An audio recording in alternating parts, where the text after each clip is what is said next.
Yo, what's poppin', y'all? It's your host. I do interviews. Got another episode of Intellectual Stoners, man. Got a special guest right here, man. Talk your shit. Yo, it's K Sneaky, man. Y'all know what the fuck going on?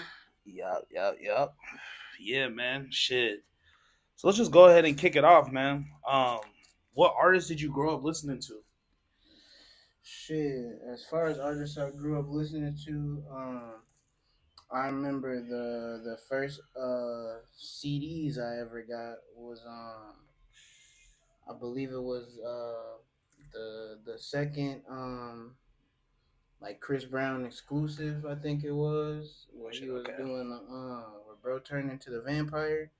I'm dead. Um, Breezy, man. bro, Classic. that shit, the wall to wall shit. I know y'all remember that.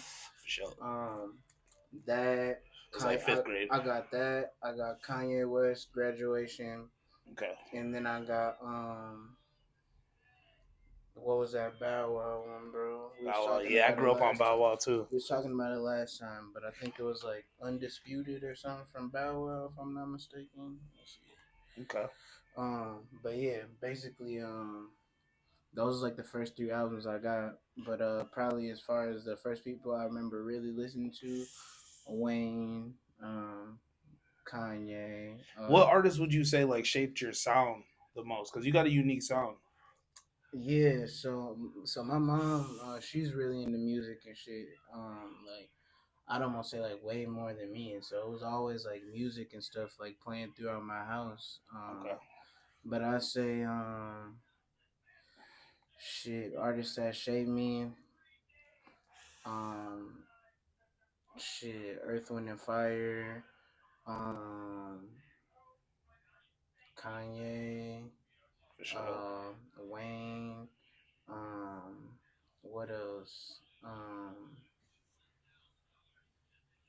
George Clinton, George Clinton. Bootsy Collins, all them.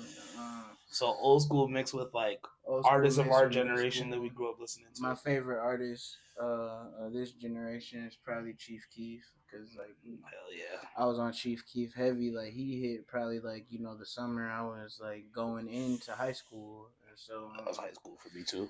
it's Yeah. like shit. I know probably everybody got a lot of memories. That first summer before you start high school. So Yeah.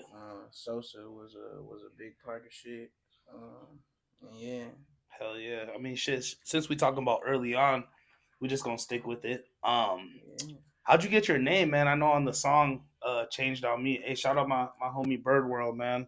On that single. Shout out Bird. Yeah, yep. On the single Changed on Me, um, you said they call me sneaky, but don't forget the K. How did you come up with your name, man? Let's talk about that.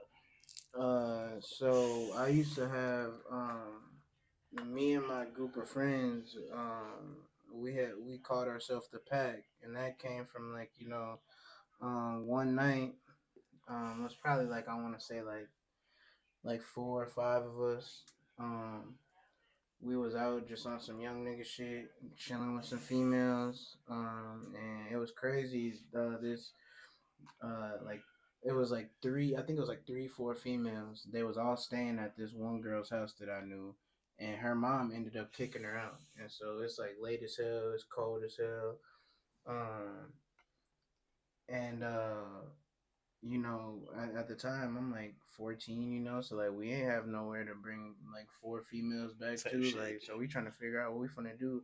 Yeah. All we knew is we had some females trying to chill, but we ain't have nowhere for them to go. And You so knew what the objective was. bro, and so Yeah. it was this dude that used to go to South. uh his mom's name, I ain't gonna say last names, but his mom's name was Becky. And Becky used to sell us loud all the time. Hmm. And so we go to Becky's crib, and she wasn't gonna let us, stay inside. But she let us stay in the garage. And so we went in a cold ass garage, just like me, three of my homies, and like I said, four females. Um, we didn't have no blankets though. So we one of my homies, he hits up another one of the homegirls, and I was like, shit, like you got some blankets we can use? She's like, yeah, you just gotta come grab them from my house. And so at that point in time, bro, it's like I swear, when I was like like when I early high school, it don't seem like that. Like it doesn't even seem like it happens now. But like they used to be on ass for curfew, bro. So like it's like going out past curfew was like a real risk because like motherfucking cops it seem like they have shit better to do, but like catch motherfuckers out was out past curfew. And so my homie goes to grab the blankets and this nigga calls us. And bro, all we hear is like, oh fuck, I think the cops see me. This nigga started running, bro. His motherfucking phone went out. We calling him back, bro. This nigga's phone not answering at all.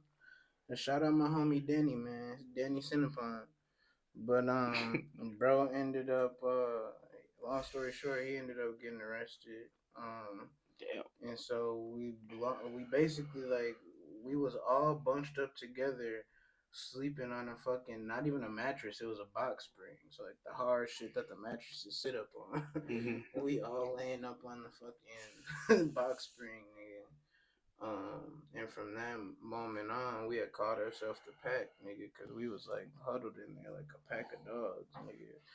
But it was basically it was one day after school. We was figuring out like nicknames for everybody, and Yeah. I was always a person. I went to so many schools, like growing up, that like I know a lot of people from like all over the city. Hmm. And so like I would always like pop up and be in places like people wouldn't expect me to be, and then like if some shit popped off, I was always gone before just some shit came my way, So Yeah. that's why they would call me K Sneaky, because I kind of just It was always to some get out the jam, right at the best time. in the cut for sure. Okay. Yeah. Well, shit, man. Let's talk about your creative process. Like, I know a lot of these generation of artists they grew up on Wayne and they like to do the freestyle shit. Punch in they call it. Yeah. Do you do more of that, or do you like to write your music like when you go in the booth? Um, so a lot of the music I have, I wrote beforehand, and Okay. so a lot of what I do And is you don't be hearing that shit with young niggas now. no, So yeah, a lot of people do like to like just freestyle shit.